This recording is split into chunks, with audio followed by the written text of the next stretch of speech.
Here she is, as if butter wouldn't melt in her mouth. Innocence personified. Or is she? Princess Zelda is often the main catalyst for the storyline within the Zelda games. But within those games, is she always the perfect princess, or has she aided and abetted with breaking the law? In the same vein as my video titled Which Ganondorf Breaks the Most Crimes, I'll be going through every applicable Zelda game, and in accordance with the UK law, I'll be answering the question that has been on literally no one's lips before now. Which is, which princess across the whole series breaks the most laws? I'll be doing this across 2 videos to keep the runtime down, because breaking the fourth wall here, putting this together script-wise came to 52 pages, which would mean over 2 hours of listening to me talk, and well, I can't put me through that, let alone all of you.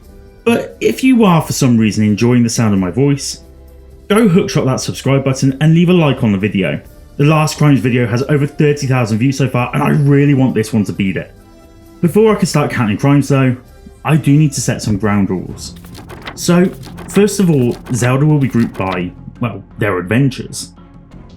Tetra is still Tetra in the Phantom Hourglass and Wind Waker, but their games will be talked about separately. Breath of the Wild and Tears of the Kingdom are one and the same. Now, I know, I'll face some wrath from some of you guys in the comments regarding why I didn't do this with Ocarina of Time Ganon and Twilight Princess Ganon. And well, I don't really have an answer other than to hold my hands up and say, yeah, it's an inconsistency between the 2 videos. Something that I decided to fix in this one. I'll be taking the maximum sentences only and won't be taking misdemeanors or crimes with only monetary fines into account. Also, if at any point the princess finds herself having to kill enemies or is partly responsible for this, we will have to weigh the enemy based on its likeness or its use in the game world. The best example of this are the soldiers within A Link to the Past, where they are still soldiers first and foremost before being possessed. Therefore, killing one of these equals a murder sentence. Animals or animal-based creatures will be treated as allowed via hunting laws, until the creature no longer exists later on in the timeline, in which case we'll be looking at animal endangerment laws. And finally, I won't be counting anything like gelatinous blobs or the undead in all of this, because there are just no laws for those. Finally, there is a little clause that could get every single Zelda out of trouble, one based around sovereign immunity. This is only written in here purely for you pedantic people out there in the comments that will tell me that I've missed the point because royalty generally are immune to the law. This one counts in relation though, to actions that they take during their official duties, not anything else besides. However, this is one rule in total that I'm just going to completely ignore, and that's in the name of content, instead of doing this all for nothing. There will be a few games to skip here, and these honourable mentions will be listed on the screen right now.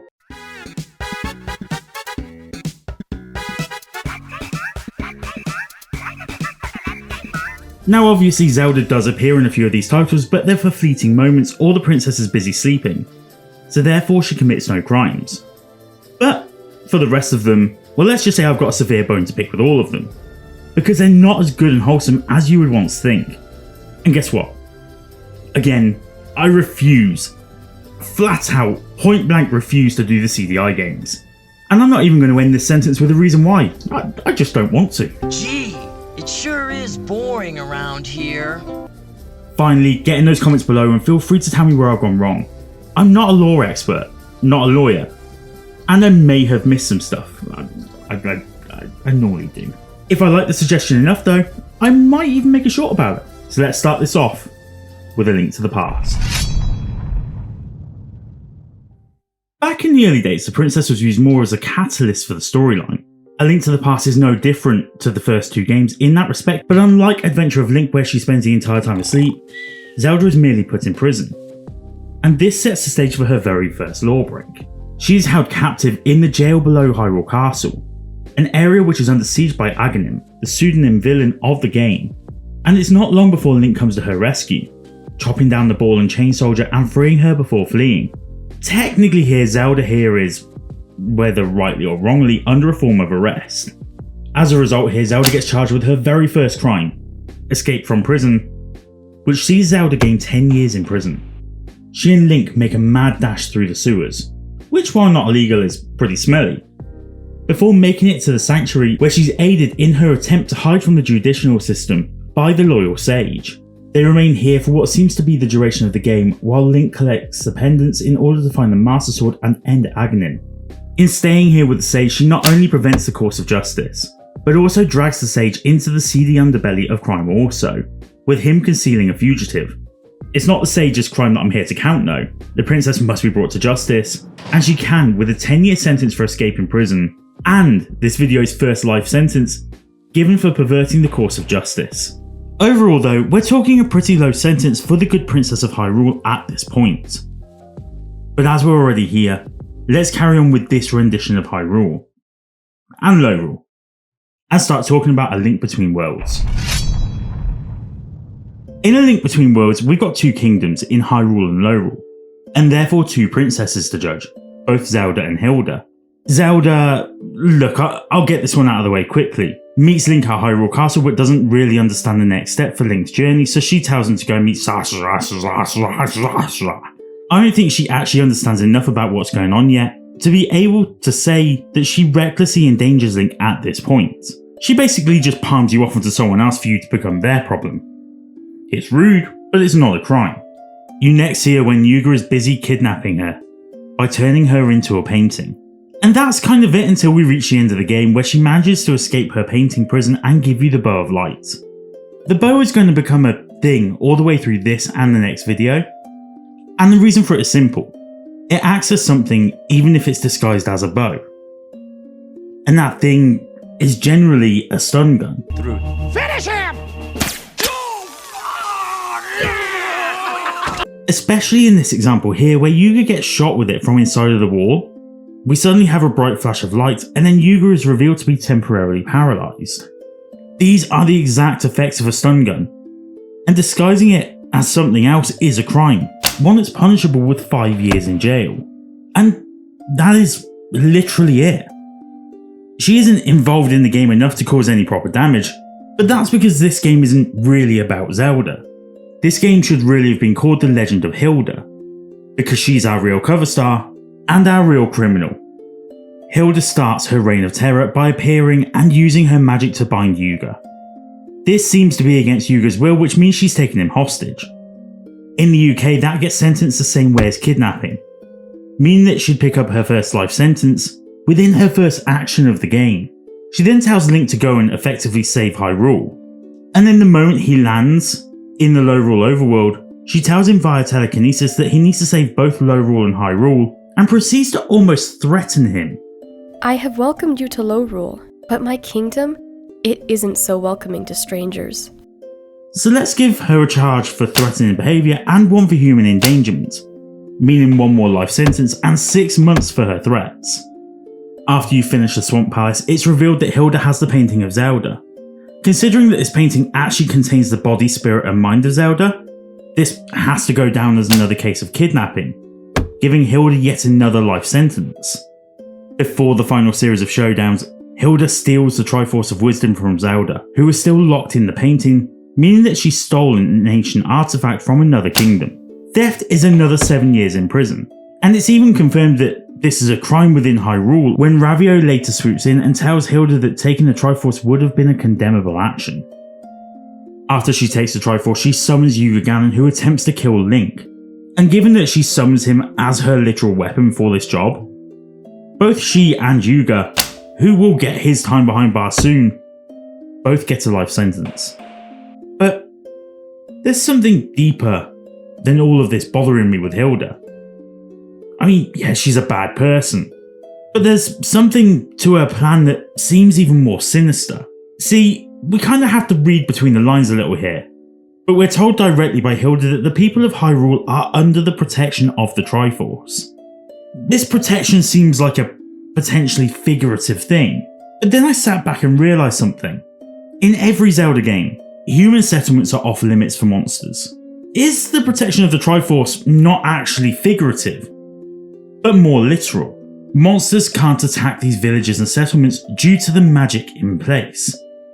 I mean, this makes even more sense when you look at, say, Ocarina of Time, where the moment the Triforce is removed from the Temple of Time, the main settlement, Castle Town, is burned down and its people turned into the living dead. It then fits back with the storyline of A Link Between Worlds. Hilda wanted that protection for Lorule, the protection for its people.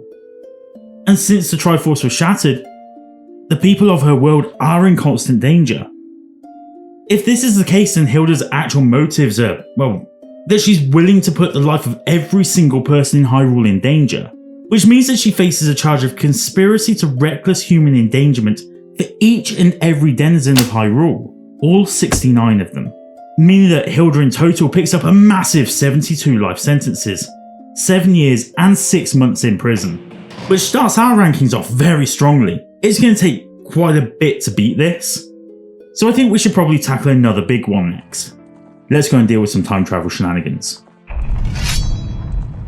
This is the first time really the character of Zelda stepped out of being the shadow of just being the princess of the realm, as it were. But this Zelda is an absolute menace, and it's all because of the wheels that she sets in motion, and then the god-awful way that she covers her tracks, in which turn create the singular worst event of the entirety of the Zelda universe. The ever-hated timeline split. Unfortunately, time travel doesn't exactly fall under a crime, which is a shame because she literally destroys the fabric of time and space around Hyrule. But if you don't want to believe that this princess is an absolute societal time bomb, I totally get it. After all, Ocarina is one of the best Zelda games. But, oh no, the way she's written in this game paints her in a terrible light. So let's start where we always start, at the very beginning where we... nope. Not you, owl. Across the field. The courtyard. Right, here we are. So, not right at the beginning, but this is pretty close enough.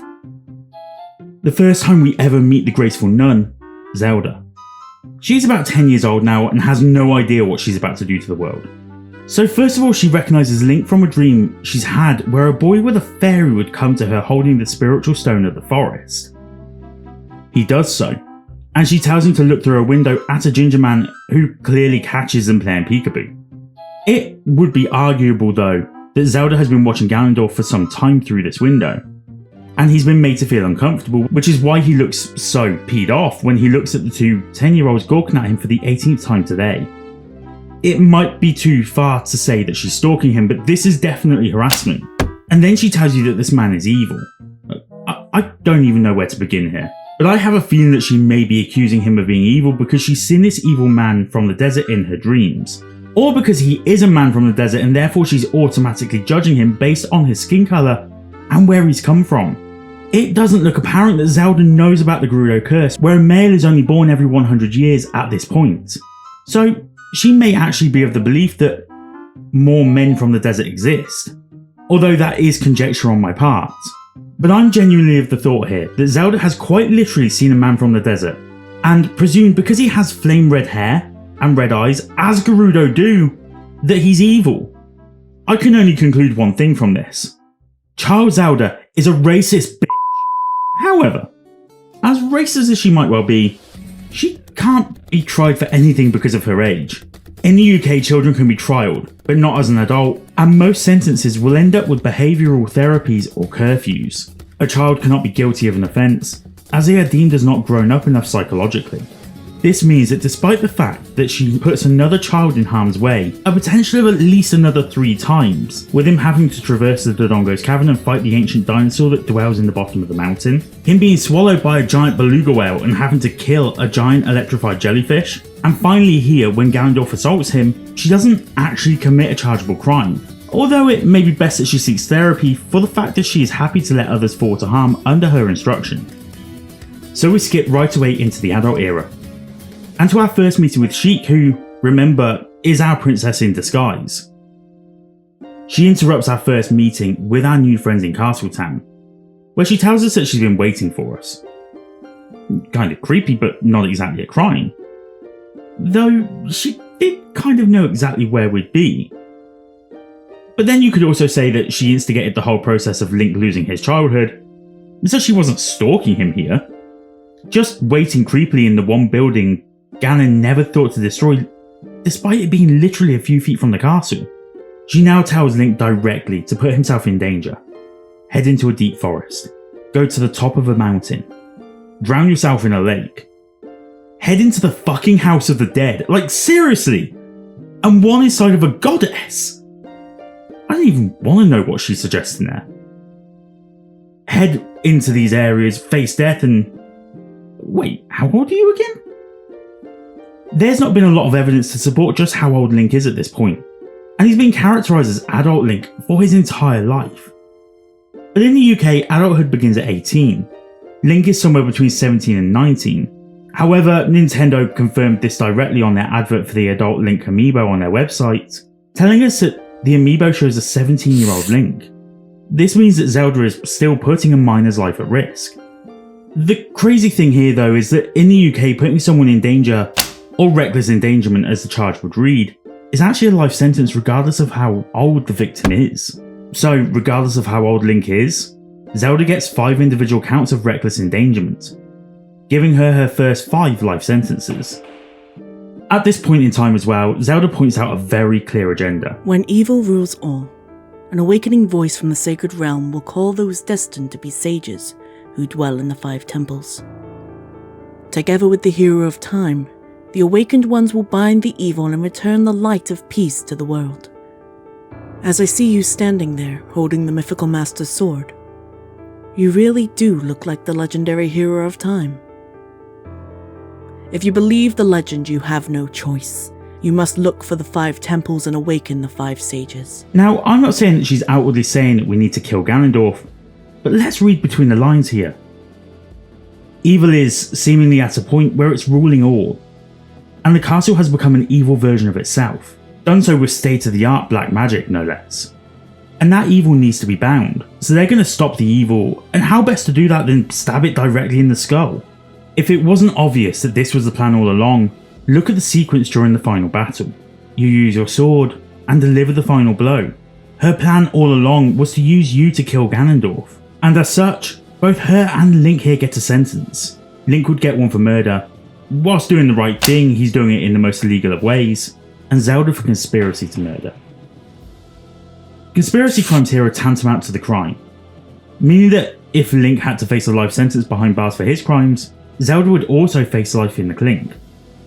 The next time we see Sheik is on our approach to the Forest Temple, where she teaches us a minuet forest. Not much is a problem with any of this scene, as she's too far from civilization to be breaching any laws surrounding noise. But then she makes a mysterious entrance where she seemingly uses a Deku Nut to make her exit, disguising her exit with something that appears to be the Zelda equivalent of a flashbang grenade. So how does one sentence for the possession of a flashbang?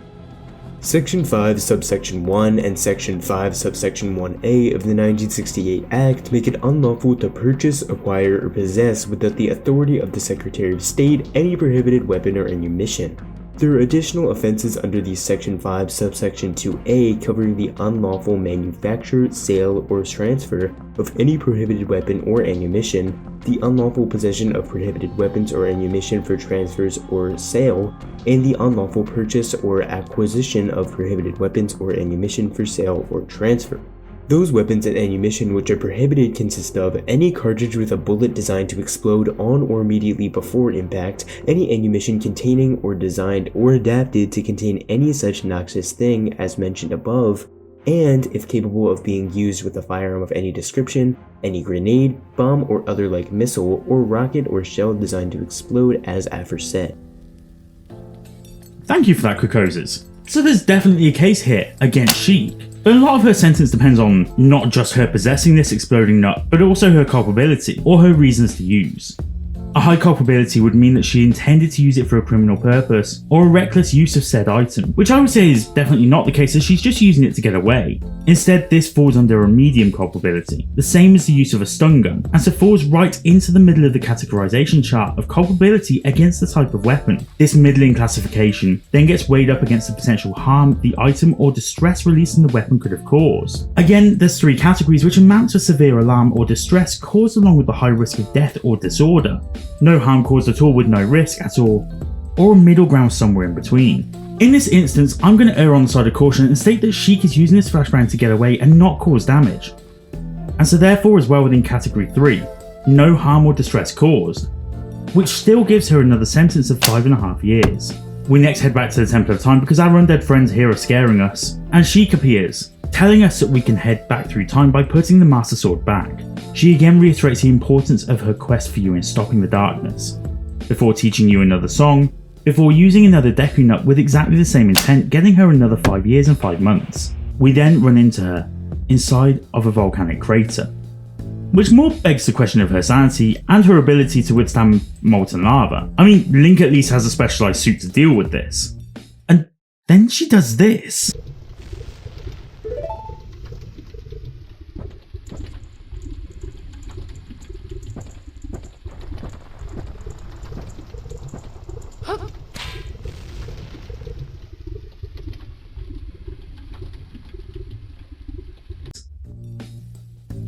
She sets fire to the bridge.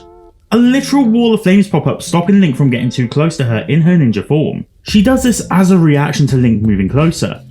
So I would say that this was actually without planning, but it was reckless, and as a result, because she caused no actual harm to Link, the good news for her here is that she just gets some community service. But when we meet her again inside of the ice cavern, Link again tries to rush her, and he's met with a flashbang for his troubles. So again, 5.5 years of her there. When we get into the water temple, Ruto tells us that Sheik saved her from beneath the ice. But doing one good deed doesn't pardon her from the rest of her atrocities. Though there is an argument that could be made for her to be given a royal pardon by the King of the Zora, which could actually be tantamount to her crimes being expunged.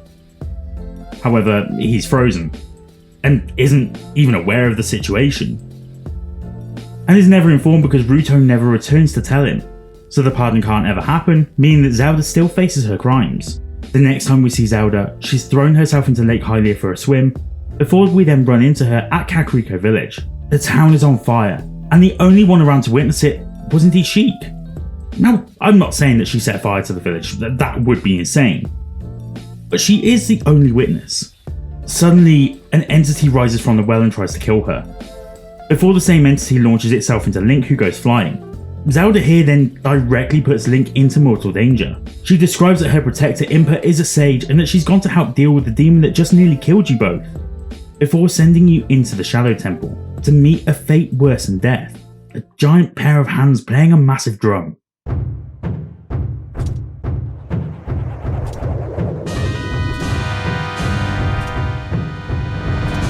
She already has stated that you'll need to go into the House of the Dead though, so she's just reaffirming her decision here to send a child to his death. But this time she at least armed him with something to help him on his way. A song? You say the best you can do is give us a song when we know you have flashbangs at the very least. Still, she doesn't pick up any extra sentences here, but at this point she's just being the worst kind of friend. In order to set this whole sequence of events off though, Link has to go back in time and become a dentist for Dead Hand's god-awful teeth, meaning that he's actually put in mortal danger here as a child, and I cannot keep letting her get away with it. Despite the fact that I charged her for reckless endangerment, I only charged her that for adult Link, is what I would say, if she told Link to go into the well. But it's actually intimated by this point here, where Link enters the Shadow Temple. This bird statue in the centre of the dungeon won't activate or reveal the correct path to go, and therefore all exits are blocked unless you have the Eye of Truth. You can't possibly get past this room without the lens, and so Link needs to venture under the well because the cutscene here where the shadow flies out of the well assumes as the player that we will follow up on that lead. Goro Goro in the windmill adds to that by saying a child taught him a song, which ends up draining the well. So the player puts 2 and 2 together here, and as a result, Zelda never actually told him to go into the well, which means she actually manages to avoid another life sentence. The next time we see her is at the Desert Colossus, after we've rescued the Carpenters and crossed the desert thanks to Mr. Ghost here. She escapes this time by summoning a sandstorm, which the UK doesn't have a crime for, oddly enough. And only hints that Link needs to go back in time and... Wait a second! She tells us directly here to go back to being a child and enter into this temple to face the horrors within. And one of those absolute horrors is an iron knuckle that could easily kill Link. This time she doesn't get away with it. Sure, I gave her a life sentence already earlier on this video, but I'm going to double down on this because she's risked his life at 2 different stages. Now she is quite happy for him to face certain danger, as he has to fight to survive, literally through the Spirit Temple. You turn back into an adult and finish the Spirit Temple, and then encounter her again in the Temple of Time, where she tells you that in fact she isn't a Sheikah at all and she was in fact the princess. Now if I'm not wrong, I would say that's assuming a false identity. Now, she isn't, as far as we can see, impersonating someone who's alive, but she states that she is the last of her kind. But despite this, she is clearly committing fraud in literally being an imposter, in order to preserve her from the grasp of Ganondorf. She is defrauding both the King of Evil and the Hero of Time in this instance, and can face a maximum of 4 years per count, giving her an extra 8 years in prison. She then gets trapped in a crystal and isn't seen again until we've played a round of tennis with Ganondorf, where the magic around her dissipates and she sheds pity on Ganondorf, before trying to help Link escape the castle that's falling down around her. Every time Link gets hurt, she makes this god-awful noise, but that's not a crime. She gets sealed a couple of times in flames, which I think she could easily break the magic of, personally, while Link gets fed to these giant skeletons, but it's this section right here that really gets me. You cross a bridge out of Ganon's tower, and there's a Redead right here, which she just runs straight past, and all the while it tries to jump on you and dry hump you. It's almost like her and the Redead just had it planned. Zelda here clearly literally feeds Link to a Redead and then stands there and watches, and for that I cannot not give her a sentence for sex trafficking. Something I honestly never thought I would say inside of a video about Zelda, ever. So you get outside of the tower and it falls down and you fight Ganon, who Zelda then tells you to kill, which I covered earlier on, before sealing Ganon with her light powers, which locks him into a void for the rest of what should be eternity, therefore taking him out of his home environment, therefore kidnapping him. And then she does something that completely and utterly destroys Hyrule in not just one, but multiple instances. And I vowed that I would stay away from this subject on this channel because it's guaranteed to rile some of you up in the comments, but I guess it's time to tackle my take on the timeline split. So Zelda sends Link back in time here so that he can relive his youth. It is during this moment of time that the timeline split takes place, splitting the timeline at this point to Ganon being defeated while Link is a child, so he's not involved in the Sealing War, and the sages seal Ganon away in the Sacred Realm, and Ganondorf being defeated while Link is an adult, which is the actual ending of the game. The downfall timeline split doesn't happen at the exact same time as the split between child and adult eras, just a little before. Ganondorf wins in this fight, and sets up the events of more heroes being born and defeating Ganondorf in future events. Without Zelda here sending Link back in time to relive his youth, Link never returns to this spot in the Temple of Time. Navi never flies off. Link never heads to the woods to try to find her, and never ends up in the parallel universe of Termina. So here comes the next contentious part of this video, deciding whether or not Termina is a real location. Before we head there though, we'd better total up how long Zelda has sat in the clink for her actions in Ocarina. And she actually sets a decent record here that might be hard to beat for future princesses, of 8 life sentences and 19 years in prison.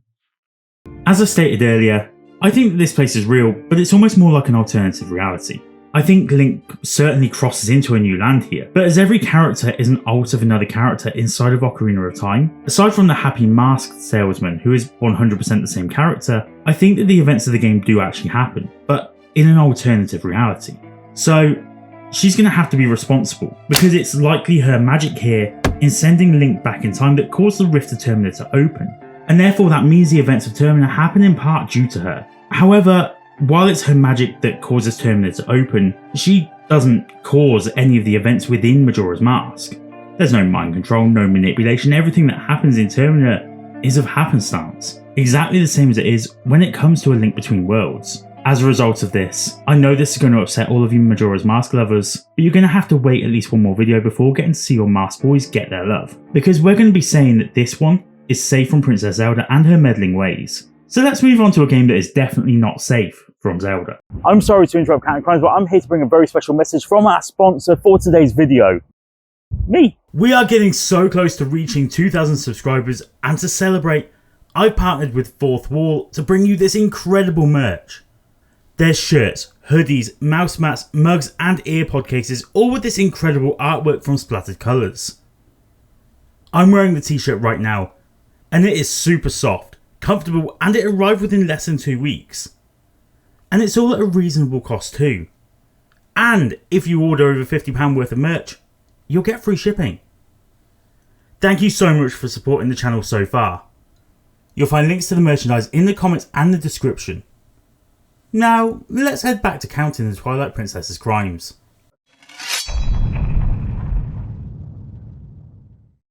Before we get started on the Princess of Twilight, we need to double back on something from earlier on in the video. Earlier on during my judgment of the Princess of Time, I alluded to the damage that she had done further down the timeline, and then promptly ignored that information for Majora's Mask. The rationale there is that Termina is either an alternative reality to Hyrule, or is a different location entirely, and as a result, the actions that our princess took here in sending Link to the past could or could not have affected the events that befell Termina. However, there is no could or could not when it came to Twilight Princess. There is only simple fact here. Link gets sent back in time, and Zelda and the sages seal Ganon away in the Sacred Realm, where he then turns the Sacred Realm into the Twilight Realms via the powers of darkness, before breaking free of his seal entirely, only for the events of this scene where Ganondorf literally destroys the Sage of Water.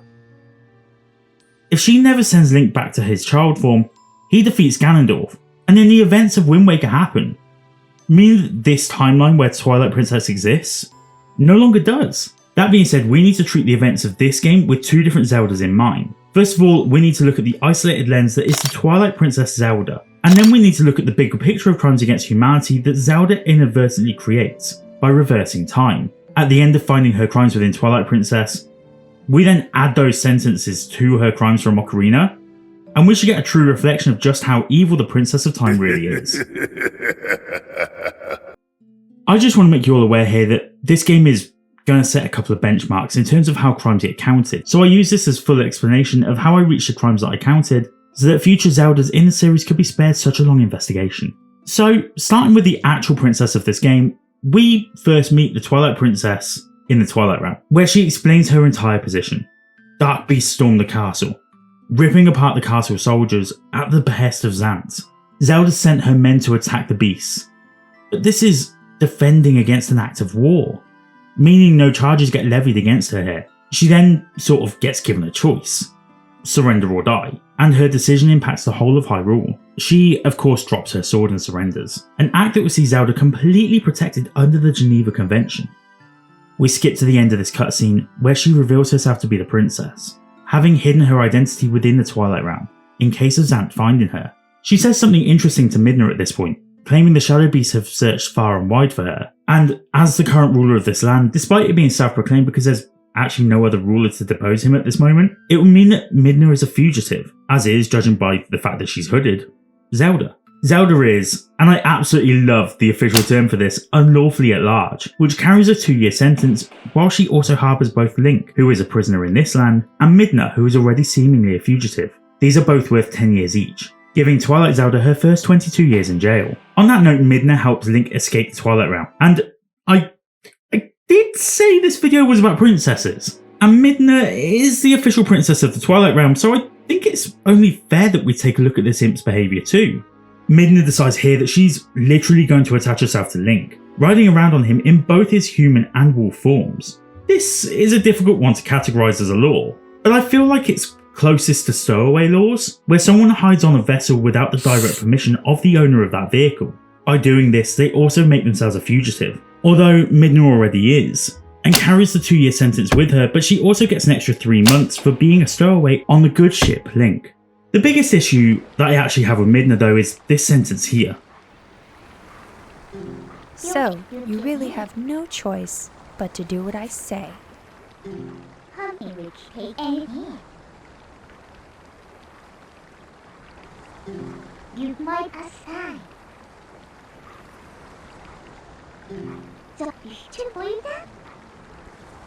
She makes it clear that Link can't save his friends without her, and therefore he has to do what she says. And if I'm not wrong here, Midna is getting something in return for Link helping her, i.e. her kingdom back, and her wording is very forceful, so I think that we can put this down as extortion. This carries 14 years, alongside the stealing of a sword and shield, which Link is forced to do through Midna's threats. Each one of these is stolen from a different person, so this is 2 clear counts of theft at 7 years apiece. Remembering Midna is on Link's back at this point, and that she's directing him, in order to steal the sword and shield he needs to jump through this open door here, which is trespassing, and then knock the shield off the wall, inciting criminal damage. He then digs under the house here in order to get the sword, which is clearly being guarded by Russell and his wife. This one, despite game mechanics of digging, is clearly breaking and entering. In just getting the sword and shield, Midna here gets the aforementioned 28 years for theft and extortion, but also 4 months for trespassing, 3 months for the criminal damage as it's under £5,000 worth of damage has been done, considering, Link's wolf head doesn't seem to actually damage the wall here, and 26 weeks or 6 months for breaking and entering, assuming that the sword stolen here and the damage done by Link digging under the footing of the house comes to less than £5,000.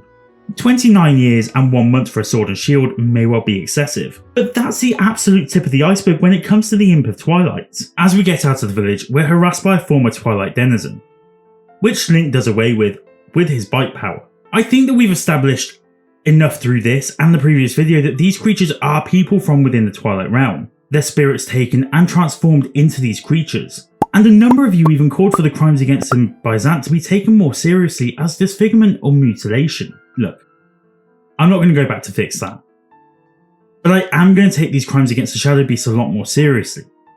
And as such, I can only take this as murder, and Midna here is an accessory to that, for being an accessory or encouraging an offence.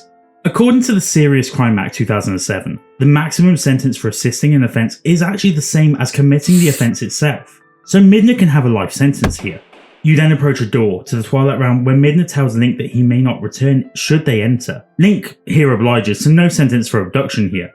But again, she reiterates that in exchange for her help, she needs things. This is not quid pro quo. This is Midna directing the pace and threatening worldly destruction without her help.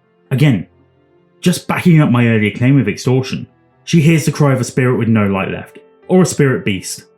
And then we get to this stone circle where she tells us to kill all 3 at once, while taking it really easy on the sidelines. This is very much a case of putting another life at risk, before Link almost fails in his mission to kill the beasts, which then see her get involved. She jumps on your back and gives you this power that expands an energy field, allowing Midna's god hand as such to attack the beasts. She clearly here kills 3 shadow beasts, and is actually the driving force for every other shadow beast being killed. If I'm not wrong here, last time out I counted 50 shadow beasts in the game, 6 of which were inside of the Twilight Realm still, which means 44 of these ex-citizens of the Twilight Realm are killed by their own ruler. So the question that's left here now is this self-defense? Is this an act of equal force or measure to what the shadow beasts come at Link and Midna with? Or do the two get away with every single one of these kills based on self-defense clauses? Based on their animation, the shadow beasts only attack when you are within a set amount of frames to them. They barely even manage to register that they're going to attack before Midna does her magic. Also, when these guys hit, they hit for half a heart of damage just with their arms. Midna is using powerful magic to one-shot these before they've even thought about attacking. So no, equal force is not used. This would be the equivalent of a victim of a murder initially trying to hit someone with their fist, while their assailant has a heavy blunt object. As a result, this is deemed as a first-degree murder, and it is clearly premeditated.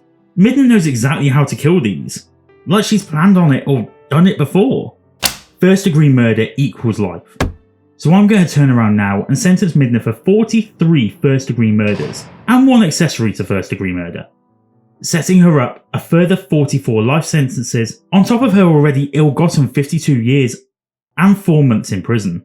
Midna is very quickly working her way up the ranks as the worst princess in Zelda history. And in this video she does count because we're looking at all of the princesses, not just Zelda, remember. While we're on the subject of shadow creatures, we should probably address these lightning charged shadow bugs. Every time we kill one of these, we're collecting the light spirits. Light, I guess. But these bugs are, if I'm not wrong, an endangered species. I may be wrong on this, and please do correct me in the comments if I am. But I don't think we've seen bugs that emit lightning energy and crawl along the floor as opposed to flying, like the Sunset Firefly in Breath of the Wild, and be naked to the invisible eye. Apart from to those trapped inside of the Twilight, since Twilight Princess. They're a one-off, and as such killing these creatures should actually be inhibited. Each kill of a Twilight bug would equate to 6 months in prison for killing endangered wildlife, and Midna here aids and abets our hero into doing this in order to save her Twilight Realm. So as before, her sentence matches with what would be his in this case. There are 16 of these in each area. One of these, the last one you face, is a completely different creature however, but it still accounts to the end of yet another species.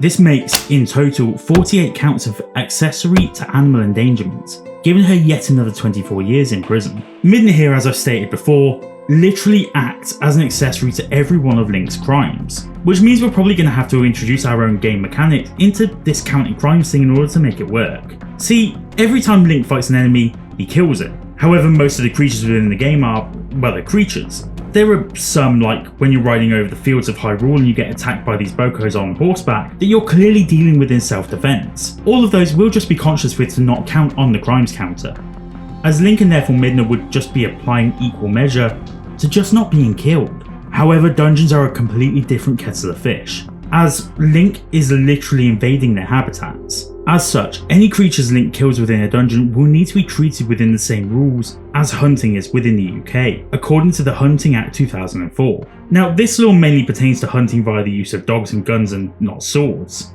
which it's a public offence to carry in the first place. This makes things a little bit more difficult to cast judgments on, but for the purposes of this video, we'll say that Link is hunting with a purpose to clear out these dens, and is intruding upon their home, so he will be hit with anti-hunting laws for his actions inside of the dungeons. Midna as a result is also going to be hit with those laws. However, there is some good news for the both of them, and this whole little speech now was just to clear this up in the comments. The Hunting Act states that any breakages of this act carry a maximum penalty of a level 5 fine, or £5,000. This is the first time that this has really come up, but I set out rules on this stating that monetary fines will not count, so the killing of the creatures inside of the dungeons will not actually count towards Midna's or Link's sentence, unless they are of an endangered species, which I'll be counting repetition of throughout the rest of the series, as to whether or not a species is actually endangered or not. So we've got through half the forest temple before we've met with Ook and his moneymaker. He dances like his mum is watching before we smack him on his derriere with our new wooden curvy stick. Midna is 100% aiding and abetting this animal cruelty, as without her it's pretty difficult to aim for his big shining red gluteus maximus, earning the two of them 5 years in jail.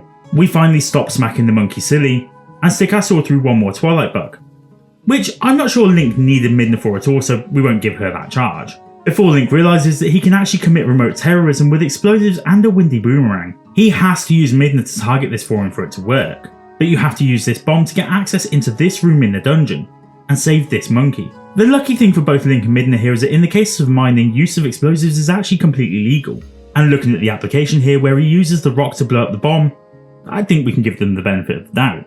Going back on our enemies in the forest dungeon, we fight babbas of multiple forms, bokoblins, bomblins, deku-likes, keys, skulltula, tileworms and warchulas. Taking these enemies, we then need to take the subsequent titles to Twilight Princess in the timeline, those being Four Swords Adventure, Breath of the Wild and Tears of the Kingdom, and see if any of these guys reappear. In the instance of creatures like tileworms or warchulas, I'll actually take any form of skulltula, and any case of flying tiles that come after, as the worms actually do give a tangible reason for these tiles to fly from floors at us. Bokoblins reappear in Breath of the Wild, Deku-likes as an alternative form in Like-likes, and Keys all make a reappearance within Four Swords Adventures. So we can safely say that they didn't get their entire species wiped, and the flying tiles seen in Four Swords Adventures are the easiest substitute for the tileworms. However, shockingly, this is the last appearance of babbas after this point in time. Link not only kills off every babba, but also the big boss babba in Dear Babba. Also gone forever after this point in time are Bomblings, Skulltula and Warchula, which both get replaced by Gomas, which despite also being spiders, are a different species based on them both being active during Ocarina of Time. As one last piece of housekeeping, I only counted enemies once even if they respawned in rooms, and I kept it to the bare minimum, taking a look at what was essential to kill in order to finish the dungeon. When going through the forest temple, I found that there were 12 babbas, each of which carry their own 6-month sentence under the Wildlife and Countryside Act, which states that it is an offence to intentionally uproot or destroy plants. There were also 6 Skulltula and 9 Warchula, each also carrying a 6-month sentence per, and 9 Bomblings, including the 2 needed to kill Dear Babba. In total, Midna is an accessory once again to another 24 counts of endangering species, leading to a total extra gained within the Forest Temple of 23 years in prison for Midna. We finally get out of the dank depths of the Forest Temple, and remember that based on these rules we also need to charge the 2 of them for the Deku Babba that we needed to kill on the way into the Forest Temple. There's these 2 before the gate, and this one in the cave, but we didn't actually need to kill this one, we could just run straight past it, and this one here in the mist. So there's a potential extra 18 months in prison for their retroactive actions. We can then get out into Hyrule Field, and as you can actively avoid every enemy on the field, I'm just not going to look at this. So we'll just head on up the mountain. Despite our bug destruction, which we've already accounted for, Link literally breaks and enters into 7 houses, all of them under the direction of Midna. And then there's also this one here that Link literally torches in order to clear out the bugs, and it remains destroyed in the real, not Twilight world, meaning that Midna picks up 14 years per count of accessory to breaking and entering, and a life sentence for being an accessory to criminal damage via arson. Once we've finished our bug errand, which we've already charged them for, we will need to parry attacks from the Gorons in order to climb the mountain. These guys approach us, defending their land presumably, and we literally defend in order to curl them up into a ball. But it really does feel like stepping on them. To use them as a springboard should be a crime, so we're going to say it is one.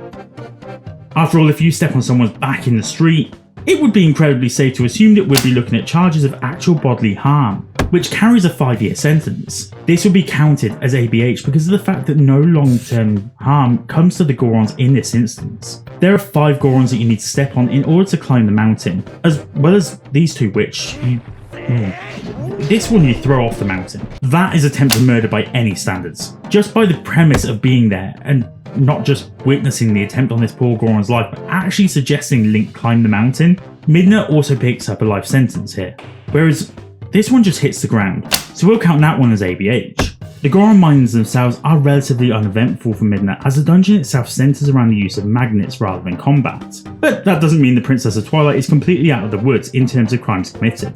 Again, there are the species in the dungeon here that Link and Midna clearly invade together, and that are never seen again inside of the Zelda universe. There are the Toadpally and Torch Slugs. In order to get through the dungeon, you've actually got to kill 30 of the fiery little slugs, and at least 2 of these toads. So Midna picks up another 32 accessory crimes, making for 16 years further in prison. The boss fights in here though are a lot more interesting, as we actively fight 2 Gorons. Dangoro is our first fight, and this, if I'm honest, is just straight up assault from Link. Link literally wails on him with his sword until Dangoro defends himself by curling into a ball, which is where Link just ruthlessly throws him into the lava below. No, this isn't just assault. This is flat out attempted murder. And while she doesn't directly help, there is no stopping this monster from flat out trying to kill this Goron, who's just trying to stop Link from stealing the hero's bow from them. As with every other case, Link is going to jail for this, and Midna is a clear accessory to her crime, so it's another life sentence for her. Virus is an interesting one though, as he's possessed by the Fused Shadow, but in law, assault is assault whether the other person is under duress of control of another or not. The aim of this fight is to hit Virus in his forehead with an arrow, and then pull his chains to make him fall over before battering him. When you beat him up, it is with a sharp blade, which to any other creature would be attempted murder, but because he's a giant lump of rock, it's going to do some damage. After the fight, we can see that Virus is clearly still breathing, but I would doubt highly that this doesn't do some form of long-term standing damage. So Midna here is going to get a charge of accessory to grievous bodily harm, getting her a further 16 years in prison. Now we have to head back to Hyrule Town. As we do, we get the option to buy bombs from Barnes, giving the 2 of them, and Barnes in this instance, a charge of conspiracy to commit terrorism, because no one just carries bombs without intent. We take our bombs and head up to the lake, where we're going to kill some more bugs in order to get to Lakebed. We get attacked by this giant dark Cargrog, but because it attacks us first and is carrying a Blinn that holds a bow here, it's enough for us to answer this with equal force. So instead, we leap up onto its back and take a quick nibble on its back before then using it to ride to the Nehru after Midna takes control of it.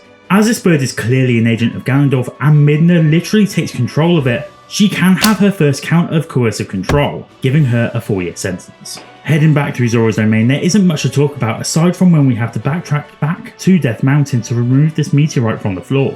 Midna does this, and I think we can presume that this game takes span over the course of a few days, meaning that when she's removed it, she's actually broken a mini-law. The law states that in the cases of meteorites, the stones can only be removed from the land if they've not been claimed by anyone within 7 days, unless they're on private property. This land is likely settled in by the Goron, not explicitly owned by them, and Midna isn't a Goron, obviously. However, there is an extra clause here that may actually stop Midna from getting an extra charge of theft here.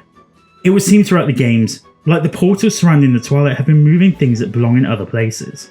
The Bridge of Eldin was missing a whole section, for instance, and both Link and Midna returned this to normal. Without this piece of molten space rock, Zora's domain is completely frozen over, and it's only by replacing this meteorite back in the domain that the area thaws. Link and Midna aren't doing the right thing by unconventionally bad means here. They're literally returning something to where it came from, and as such we won't actually give them a charge. Midna is actually pretty well behaved throughout most of this section. It's not until we get to town with Bar after rescuing the Light Spirit that anything really of note happens. During this sequence we're tasked with protecting the caravan with Elia, Rallis and Telma inside. It's during this that we get met by a series of enemies, the goblins who try to shoot the caravan with fire arrows, which I'm not actually interested in because I feel like the force Link and Midna take here are completely justified considering the blatant attempted murder by these enemies. But these I'm interested in. Gways have been a staple part of the Zelda series since the game started coming to us in 3D, and this is their very last outing in the series. They don't appear in the timeline after this, but oddly you don't actually have to kill any Gways at all in order to finish the game. But there are these two in the area here that are actually the worst if you don't deal with them. So these two right here can go down as the official reason why the whole species goes extinct, and as such, Midna becomes an accessory to yet another 2 counts of endangerment of animal species, with another year in prison. Next up, Link heads into the graveyard at Kakariko and... Look, I honestly don't care what anyone says at this point, but taking instructions from a freaking ghost is clear grounds to be sectioned under the Mental Health Act. But aside from that, I don't see Midna actively stopping Link from openly robbing this grave for the dead King Zora's clothing. If Link just opened the grave, he'll be subject to 6 months in prison, but he doesn't stop there. He clearly steals the Zora tunic because the voices in his head tell him it's okay to, and therefore he gets an additional 7 years for theft, and you know the drill by now. By not stopping him and by being there when it happened, Midna isn't just a bystander, she's an accessory to the crime, so she carries the same sentence.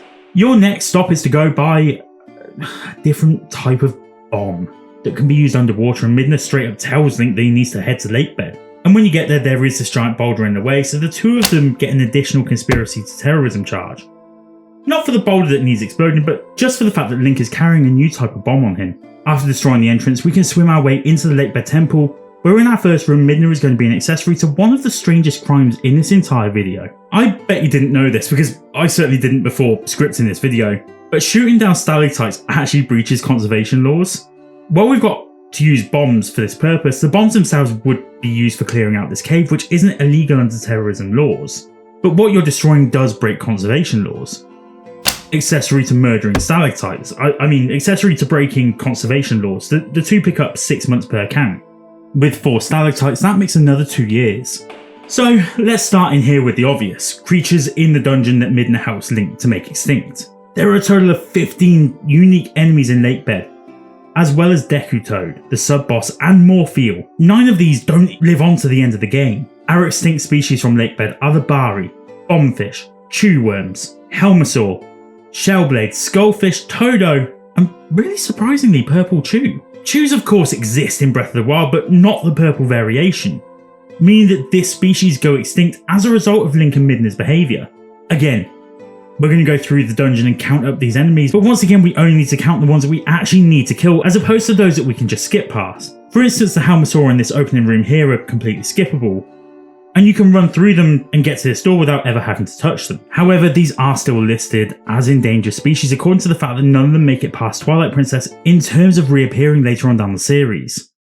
Side note, in the next Zelda game, can we please have Helmasaurs and the Helmasaur King back? Please don't make me start an online petition, Nintendo. As a result, Link kills and therefore Midna aids with the killing of 2 Bari, 1 Bombfish, which I swore there were more of in this dungeon, but they're not essential to kill because for the most part we can just use water bombs, 5 Chewworms, 3 Helmasaur, 3 Shellblades, 6 Skullfish, 2 Purple Chew, and the really big one, Todo. These things literally appear in one sub-boss fight, but they're not spawns. They're clearly babies being quickly bred by an asexual Deku Toad, and they appear in massive numbers. The Deku Toad actually shakes these off himself in 2 different directions, and spawns anywhere between 7 and 11 of these at a time on each side. Due to his size, he gets in the way of the camera quite a lot, and as they move around quickly it can actually be quite hard to count how many he does spawn. But based on my personal playthrough here, I did this with him spawning creatures 3 times. It probably is possible to do it with 2, but I got squished here. In this playthrough, I had a huge 42 Todo spawn, and I'm gonna have to take this as the evidence that we have on hand right now, but it is entirely possible that this could actually reach an infinite number. if you chose to never actually hit the Deku Toad and just let it keep jumping and spawning enemies at you. This adds up to 62 counts of animal endangerment. And I know some of you in the comments will think this is falsely inflating numbers because I'm not doing it for every Zelda game. But that's purely because there are no other Zelda games that the princess literally acts as Link's companion throughout. When we get to Link's videos, there will be a much heavier look at animal endangerments. We also have to add the aiding and abetting of the complete extinction of the Deku Toad and Morphle to Midna's criminal resume, before we get ambushed by Zant. It goes without saying throughout this section, Midna isn't aiding Link with anything, despite Link breaking and entering into Telma's bar and Giovanni's house in wolf form. Once we reach Zelda, she tells us that the only way to save ourselves from wolf form is to steal a holy artifact. That means that she, in essence, is telling us to steal an object of cultural importance, which 3 British teens did in 2017 when they stole buttons and glass from the Auschwitz-Birkenau Museum. They each received 10 years in jail. And we already know that conspiracy crimes carry the original sentence, so our actual princess in this story picks up 10 years. It's at this point where Zelda then transfers her soul to Midna, and we won't see her later on until Ganondorf possesses an unconscious but still breathing Zelda. We will come back to that later on though, because first we've got to go and steal that sword. On our way, we run into Skull Kid, who we don't kill or do any proper damage to, but he summons these, which I can really only describe as exhumed bodies of the dead. I'm fairly sure that necromancy is something that would be illegal if it existed, but it isn't, and Midna here is the only one that is solely responsible for killing these beasts. We should probably look into charges of desecrating dead bodies then. There are 4 of these in this area that we need to chase Skull Kid down in. There are 3 areas, so we could rack up 12 charges, but then we run into this problem again. During fight number 4, a proper battle ensues and he continually summons these undead creatures no matter how many you kill, until you kill all of them in one hit. I'm going to presume the canon amount on this, so that would be the amount that a skilled player, so not me, would have to kill on his first time around. He summons 8 around him at all times, so we'll chalk up an extra 8 counts here plus the initial 12. There should be 20 counts here of something that definitely seems like it should be a crime. Are you f***ing kidding me? So there's this case that I actually studied from 2003. I'm not going to go into all the detail because it's massively gross and highly insensitive, and I don't want to risk demonetization any more than I already am with the topics covered in this video. In essence, a woman passed away and her body was desecrated after she passed, but there were no signs of a culprit. During the case, it passed through the Houses of Parliament because a decision needed to be made on behalf of the police as to whether or not this even got followed up. Lord Lucas, member of the House of Lords, noted the following in relation to the desecration by stating the following. There are many ways in which one can mutilate and dishonour a corpse. Why do we need a separate offence for something that is probably extremely rare, particularly given the fairly rare opportunities in our current society to commit that sort of offence? He was answered in kind by fellow House of Lords representative Lord Falconer with, existing legislation covers exhuming a dead body without lawful authority, but there is no protection for the body of the person once he or she is dead. As a result, no follow-up was made. There is actually no law against the desecration of human remains, only the grave itself, and as a result, Midna actually gets away with this completely. Turns out that in the world of Zelda, re-killing the undead is actually a way to avoid prison. Once we're through here though, we steal the Master Sword so that Midna can have 10 years for that conspiracy also. On the run up to the Arbiter's grounds, Midna doesn't really get herself into too much trouble. We run into Agatha in Hyrule Castle, who is starting a conservation area for bugs, and gets shot out of a cannon before Midna tells Link her identity as the leader of the Twilight. It's not until the Boblin camp though that the pair commit another crime, as they steal a boar from its owner and then, well, do this. I'm not going to claim that my inability to steal one of these bloody things is worthy of one of these guys getting a further sentence, but I'm also willing to bet that most of you guys have done this as well. So I actually want to throw this out to you, my jury of commenters. Should the 2 of them get a further charge of animal cruelty here? For now it's a no, but I'll update you later on in short with the winning votes. A charge I never actually spoke about at the start of the Twilight Princess section relates to the sword. The 2 of them stole both swords, but we already covered that. But I figured this section highlights the fact that Link is brandishing a sword with intent to use it throughout this game. And Midna conspires with this completely, not just complicitly by hiding in Link's shadow throughout the game, netting the 2 of them yet another 4 years. This is relevant because we're going to have our second duel in the game against King Boblin. Fun fact about us Brits is that we never actually outlawed dueling itself, but just the act of killing within a duel. Link here doesn't kill the creature, meaning that the 2 get away with their duel, meaning that Midna does by association. We get into the Arbiter's grounds, and once again, The first thought of potential illegal activity in here would be endangering species, but we have a slight problem. Hose, all of the variations of style enemies and ghoul rats are undead and therefore not live species. Bubbles, rats and Gibdos make appearances later on in the series, leaving Moldorm as the only species that Link and Midna kill off. However, when you look at the Moldorm in this game, they're not far removed from the Molduga, making this a potential step in the Moldorm's evolution as time goes on. This would mean that Link doesn't actually kill all of these and then not actually incredibly endangered, despite only appearing in this game inside of the Arbiter's ground. Actually, the only thing in the Arbiter's ground that could actually be considered illegal is the setting itself, and therefore the fact that these two are trespassing into a government or state building. After all, this was where prisoners were kept to be executed. But the area is derelict now, indicating the government in Hyrule long abandoned this building. Oddly enough, the first temple that is completely clear of crimes is one of the best within the game. Shame. Inside of Snow Peak Ruins, we've got the endangerment of the White Wolf to handle. All of the rest of the enemies here besides Ice Keys are actually made of ice. And while they are sentient to some degree, I'm hiding behind the fact that they've been made of ice, and therefore this would have been the equivalent of smashing an ice sculpture. There are two areas that the White Wolf pop up in, both on different sides of the courtyard, totaling 4 and therefore another 2 years in prison. Beretta is another one of those instances where she definitely attacks Link before he does her, and this goes down as self-defense. But I'd also like to say that hitting her with a big spiked ball does seem excessive, but just as equally she's turned herself into a giant ice spike and is trying to kill Link, so this one kind of feels 50-50. I'm not going to give a charge here. Before we leave here though, we do need to look at something that is unique to this dungeon. That being the giant cannons. You thought you were going to get away with it, didn't you, Midna? The thing is, you need an explosives license as these are definitely gunpowder operated. That being the case, in the UK, there is this really oddly specific law, where it states that if you fire a cannon near a dwelling or a house, without lawful authority, it can lead to a penalty, whilst not having certification can lead to a 14-year jail sentence. There are 3 cannons, which results in another 42 years for the 2. Inside of the Temple of Time, we've got our very first instance of Dinolfo, along with more Helmasaur and Goma. Gomas are another long-standing memorable enemy from the Zelda series that no longer exist in the future of the game's timeline, along with the great mummy spider herself, Armagoma.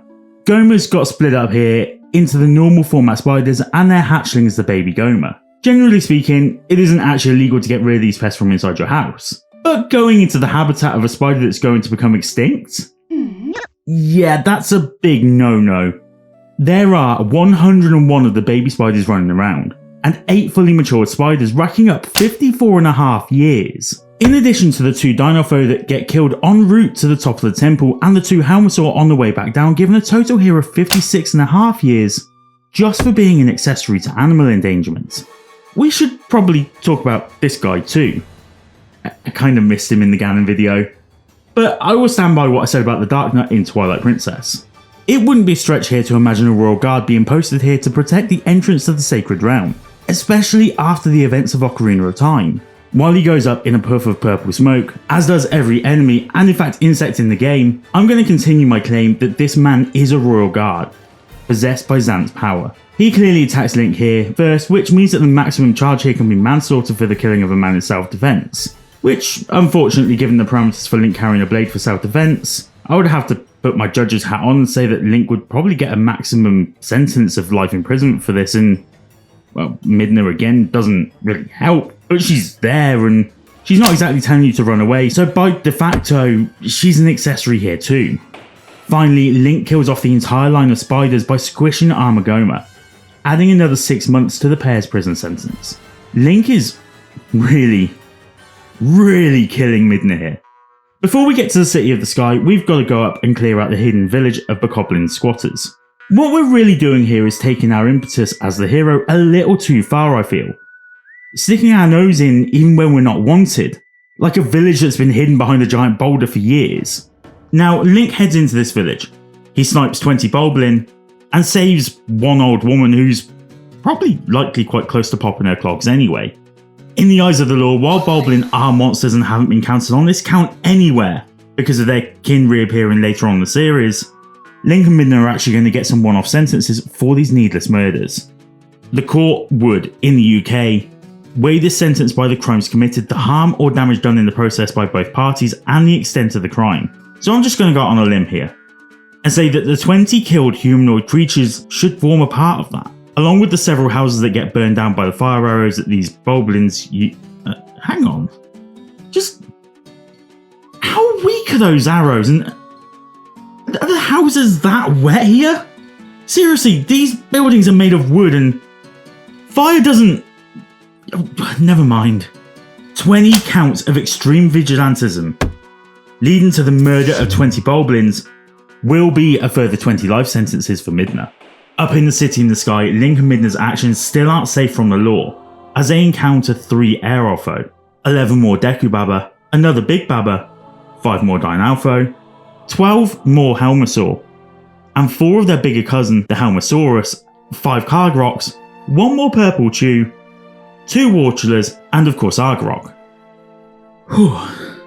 Resulting in a further 45 counts of animal endangerment, giving the pair yet another 22.5 years.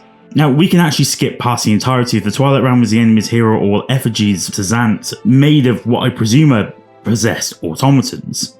Until we get right about here, the actual fight against Zant, where, yes again, he clearly attacks first, again invoking that this is self-defense. But actually the fight had been completely stopped when the killing blow comes to pass. Midna literally uses her magic powers to cause Zant to pop like a balloon, giving her her own count of murder in the first degree. Midna then becomes a literal kaiju, shattering the prism around Hyrule Castle, causing what looks like a mass explosion. So I think that we can safely go ahead and give her a charge for terrorism, before we go and take Hyrule Castle back.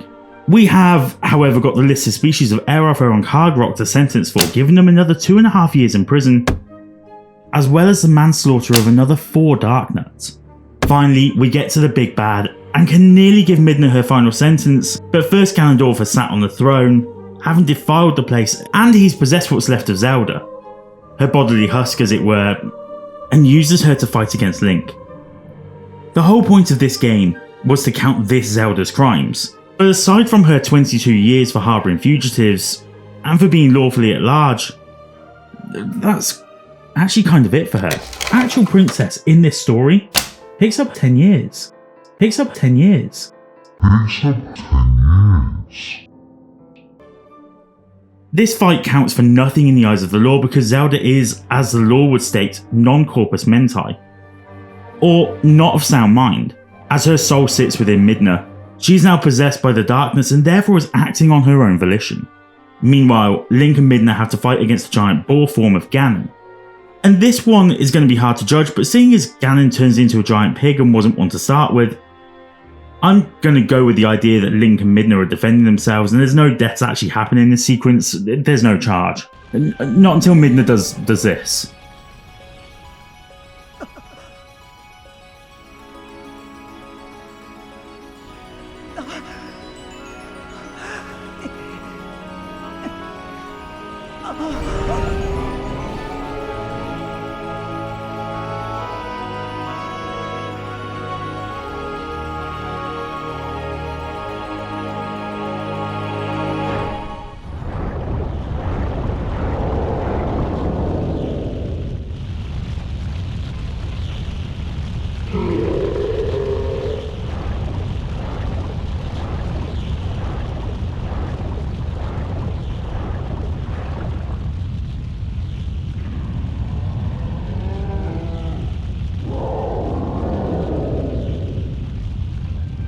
Seriously,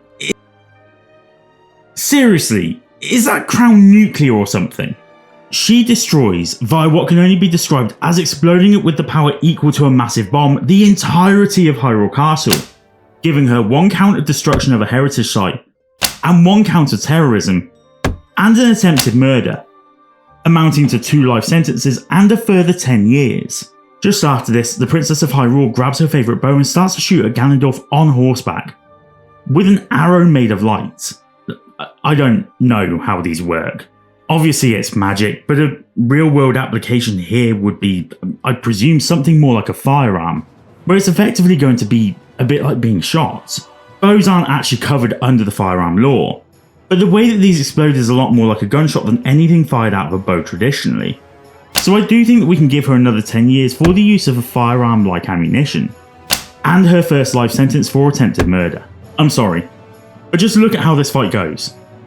You spend a lot more time chasing Ganondorf than he does you. There is no way that I can consider this anything but almost hunting down a man in cold blood at this point, even if he has already tried to kill us. And then we finally got there, to the point where we can safely work out how long these two are going to be imprisoned for, before we then have to cycle all the way back to where this all begun, the Princess of Time. The better of the bad princesses here is the actual Zelda from Twilight Princess, earning herself just 1 life sentence for attempted murder, and 42 years for being unlawfully at large, harbouring criminals, conspiring to steal an item of cultural importance, and using a firearm in a public place. Midna, on the other hand, picks up a huge sentence of 77 life sentences for counts of murder, being an accessory to murder, being an accessory to attempted murder, being an accessory to terrorism, manslaughter, extreme vigilantism leading to murder and attempted murder. She also picks up 349 years and 4 months in prison due to being a fugitive, being a stowaway, theft, extortion, criminal damage, trespassing, being an accessory to animal endangerment, animal cruelty, being an accessory to breaking and entering, criminal damage via arson, actual bodily harm, grievous bodily harm, coercive control, being an accessory to grave defilement, being an accessory to conservation law breakages, being an accessory to branding a weapon publicly, operating a cannon without a license, and the destruction of a heritage site as a nice cherry on the cake of the largest rap sheet to date in Zelda. 2 down for this game. But what about our final culprit who sits behind the scenes? The Princess of Time who orchestrated this entire world of crime. She faces hefty crimes against humanity. See, these are crimes that can actually be levied against the perpetrator, even when they've not directly caused actions to occur. Any large-scale attack that befalls any civilian life is treated as a crime against humanity, which means what happens to the people of the Twilight? All 50 of them, plus the 2 that surround Zant, are all now punishable for. Atop of that are the people within Hyrule Town. The castle being so close to the town with this major explosion should be cause for concern, and so due to these 112 people's lives being threatened, I see no choice but to charge the Zelda of Time with another 112 life sentences.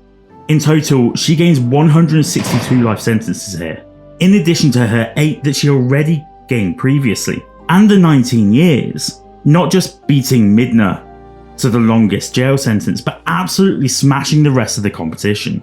Is there any chance that any of the future Zeldas beat this? Well, I mean, Suavemente himself was worse than every other Ganon, so maybe the Zelda of the Wilds has got this one sewn up too.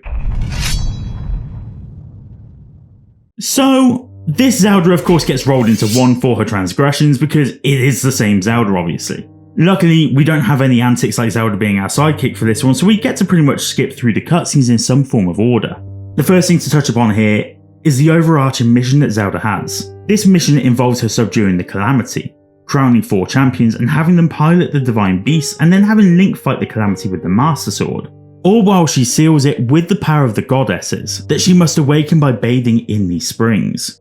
It's relatively obvious that these springs aren't actually doing much as the storyline progresses and that the real strength that Zelda has to come from inside. The journey in this instance is far greater than the destination. But in doing so, she's putting our hero and her own appointed knight and the 4 champions at risk, sending them into literal dying positions, therefore racking up her first 5 counts of endangerment, and therefore her first 5 life sentences. Now, her father Rome is an interesting point on this as well. Would he count as endangerment too? Well, actually no, not at all, and what I'm about to say is actually probably going to serve as a conviction for him more than anything. Rome is the one that orders Zelda to carry out her mission, as seen in the memory named Father and Daughter. He quite literally tells her to take the mission seriously, to grow up, and then reiterates her mission. It's by Rome's hand that this mission occurs, and therefore he sends these 6 to their potential deaths, one of them being his own daughter. Parenting 101 there, Rome. Again, remembering that we're going to do our very best to ignore sovereign immunity, although I really do want to play the card of, but he's the king. Rome picks up 6 life sentences, while Zelda sits on 5 because the whole thing is due to Rome. The absolutely crazy thing going forward with Breath of the Wild though is that Zelda doesn't really do anything morally questionable, let alone illegal. Right up until one of the last memories, Zelda's awakening. During this scene, Link is bested by a guardian, and his near-death experience awakens a power within Zelda that can only be described as divine. Or can it? Because it kind of has to be for the purposes of this. Because divine powers aren't illegal, they're kind of impossible. So let's try and work out what this white flash is closest to. And based on the way that the Guardians react and aren't instantly destroyed, I'm erring away from a conventional bomb on this and more towards a weapon that emits an electromagnetic pulse, or EMP, which in turn shuts the machinery down. Use of an EMP is actually a pretty interesting crime though, as its sentence is not actually determined by its original use, not by the fact that it's been used. To explain, I've got residential EMP expert and pretty damn good Zelda tuber Lions Share Gaming to explain. The 4 classifications of use are the EMP being used as an offensive weapon, the EMP being used to damage property, the EMP being used to specifically harm people, though it would qualify as both this and use as an offensive weapon if used against people, or the EMP as an act of terrorism. I think we can rule out this being used as an act of terrorism based on the fact that this blast is caused in reaction rather than being planned out as an act of terror. Also, there are people in this scene, Zelda, Link, and the Sheikah, giving us a valid reason to think that this wasn't used to hurt people. This therefore means it is purely an offensive weapon, which would give up to 4 years imprisonment. So she then instructs the Sheikah to take Link and put him in a cave for 100 years, which I kinda struggle with. On a moral level, Zelda is doing the right thing, healing Link using her powers for 100 years inside of the Shrine of Resurrection. On the other side of the coin though, she's locked him inside of a cave, unbeknownst to him, which would be deemed as either kidnapping or false imprisonment.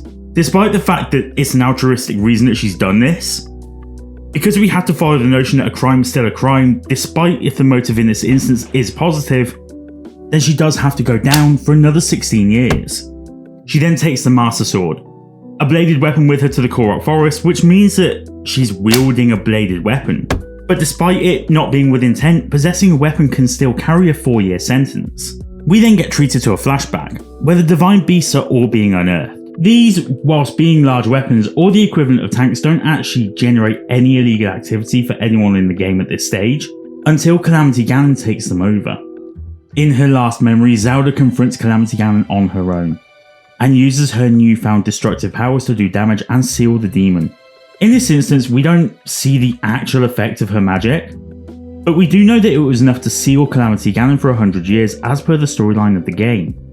I can only presume that this was done to stun Ganon to some degree, but it can't be argued here that Zelda doesn't specifically target the Calamity. The thing is this thing's composition. It's a swirling gas cloud with a boar's features. I'm not seeing anything even remotely humanoid here, or even anything that resembles anything alive, so while Zelda uses her EMP, it's not actually to harm humans, which means she still gets a sentence, just not as much as if she was going to damage humans with it. We're looking at 4 years. Once we're no longer looking at the past and memories, the next time the princess is of any consequence is the ending sequence while we're all fighting Ganon. At the end of this, Zelda becomes a full deity, floating down to the earth with her powers of Hylia, and presents an ultra potent blast that doesn't just seal but outright destroys Calamity Ganon. This blast is clearly different to the one she used previously.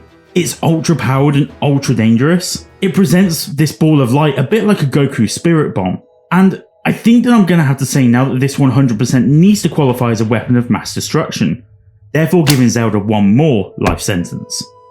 Sometime on, we come into the next game and find Zelda and Link travelling underneath the castle grounds. This area is perfectly legal for them to travel in, given that it will be owned by the royal family, and technically due to the death of her father, and her being the only one left in the royal line, Zelda is actually kind of technically the Queen of Hyrule at this point. The two uncover the dehydrated corpse of a former king of a distant tribe, and almost immediately upon the two's entry to the room, the seal breaks on the ancient evil, and a stone drops to the floor, which Zelda immediately picks up. This is a mere archaeological discovery, something for all we know she could look to add to her research on the Zonai. However, the ancient evil aims to blast her with this red gloopy liquid that seems to act a lot like an acid. Link steps in front of her, but that's his actual job as her appointed knight. So at this point in the game, his actual job is to literally put himself in harm's way for her. As Link is acting in royal duty, this actually nullifies any claim that she recklessly endangers him. She falls into the hole now and gets transported by her newly found shiny stone to the past. In the interest of this video, while there is an undetermined amount of time between these two eras, I'm going to hold Zelda accountable for everything she does, and while we're at it and headed to the past, I think we should probably start up a separate count for this miscreant, Phantom Gander. So, Zelda lands in a new land, immediately breaking trespassing laws. She just plops herself into an area where she's not invited. But that's only initially, and upon finding her, Sonia and Rauru take her in on the premise of her having a secret stone, and them all being related somehow. This invitation quashes the trespassing law, based on the fact that the king of this land has invited her to remain, so she does get away with one here. She next is seen brought to the Scholar of the Remaining Zonai, where she inspects a strange tablet from the future that Zelda has brought with her. This sort of thing is the exact sort of thing that can start a time paradox, but that doesn't exactly break any laws. Minoru foreshadows that Zelda is going to eat her shiny rock. To swallow a secret stone is to become an immortal dragon. But Zelda doesn't actually break any laws throughout the game until the Hydrated One sets out his warning shot with a bunch of Molduga. Sonia and Zelda here assist Rauru, using their magic to amplify Rauru's magic until he fires a freaking energy wave in the form of a giant beam through the sand, killing the Molduga.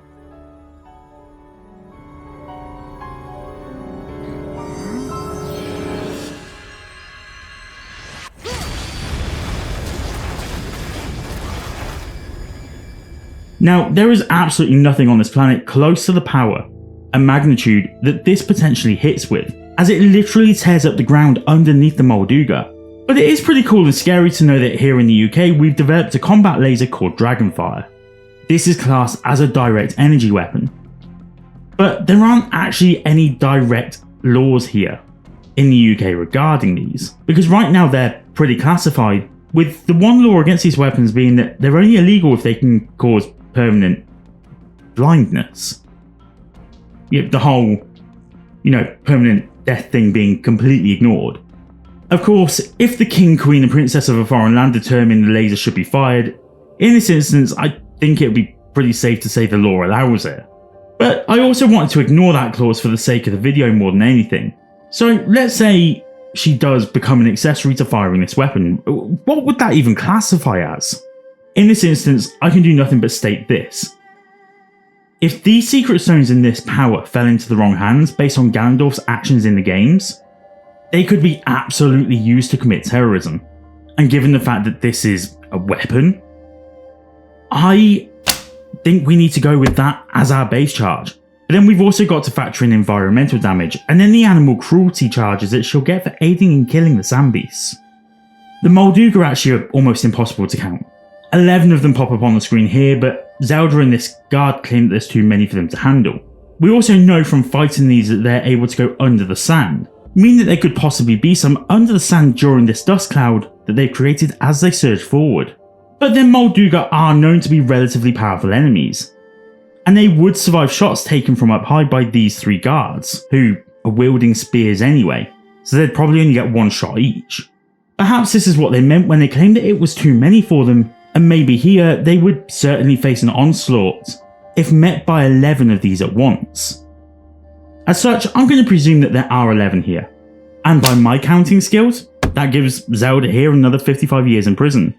As far as environmental damage goes, sentencing normally ends up in a fine, and because we're not counting monetary fees, I think we can just hand her the 55 years and move on. Taking a quick aside from the memories, we also need to properly introduce Doppel Zelda, and with it, her host of crimes throughout the regional phenomena. She goes into each of the 4 areas behind the main bulk of the game and creates issues for the sages to have to overcome with the help of the hero. In Tabantha, she's turned the area from a perpetual springtime into a never-ending winter, forcing a large tornado to appear which houses the Stormwind Ark, a flying galleon of legend. This never-ending winter puts the health of all the Rito in danger because of how their little wings don't like the cold too much. Oh, they're so cute! I mean, just look at Tulin, he's adorable. I would just love a plushie. Sorry, it's like getting sidetracked. She also reanimated a deadly ice snake dragon thing, but then locked it away for the hero to release because nothing quite says evil like, I don't know, passing a sentence off to your arch nemesis. But still, for the reanimation of this deadly creature that could definitely wipe out towns in instants, I think she gets another terrorism charge, in addition to the 15 Rito that she nearly kills in the process. Death Mountain is exactly the same again. In fact, she's acting as a chief drug dealer, using Yunobu as her method of distribution. As I've discussed before, link up above now for those of you who are new here and never watched the first video. Big shout out to you, by the way, if you are new here. Remember to slash away at that subscribe button. But the rock roast here is 100% based on what it does to these Gorons in terms of how spaced out it makes them, how lazy it makes them, and how hungry it makes them. Is the rough equivalent to the devil's lettuce. So she can have here 14 Gorons with the munchies to take account for on Class B drug charges, supply and production thereof, and therefore 196 years in prison on account of each Goron being worth 14 years in prison. Yeah, she can also get the 4-year stint for coercive control because, well, mask. Phantom Zelda has also covered Zelda's domain in Sludge, which threatens all of the Zora, or 21 of them, but I want to split one of them off this time and give him his own part on this list. King Dorifan, who is royalty, so Doppel Zelda here gets herself 20 life sentences for endangerment of the Zora race, as well as one more for attempted regicide. Plus, also let's talk about this sludge, which is 100% a type of waste. According to Sentencing Council, where I've pulled most of my data from for these videos, the sentence for dumping environmental waste does vary, usually dependent on the severity. When we look at it, this waste is very clearly widespread, affecting the water source for the Zora Fountain, which in turn ends up flowing into many of the waterways within Hyrule. It is made clear that the sludge dampens the air quality, water quality, and damages property, hence the damage done to Zora's domain.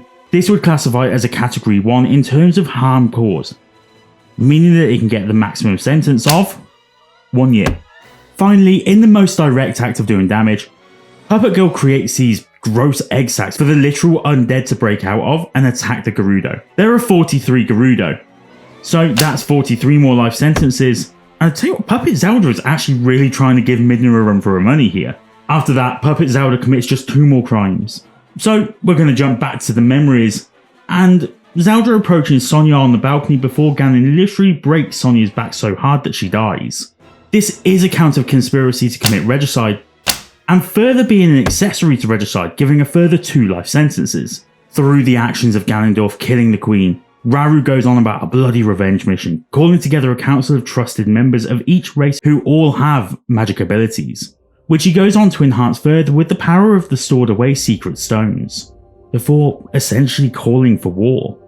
Rauru is actually allowed to do so as king, and Zelda in this instance is one of his soldiers, meaning that as long as they are on the enemy side, any potential people that Zelda kills during this are actually legal.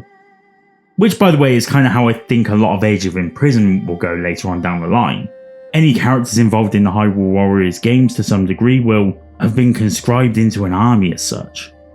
In a later memory, Zelda receives a Master Sword from Link. It's a bit broken up right now and it doesn't really even qualify as a sharp blade and more like an antique, so I'll actually err on the side of caution of Zelda not carrying a bladed weapon here. It's not until she's whizzing around with it in her head that she's holding a bladed weapon having restored it, but then is she really even holding it at that point?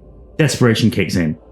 Zelda swallows her secret stone, and I don't actually think there's a law for this. Nope.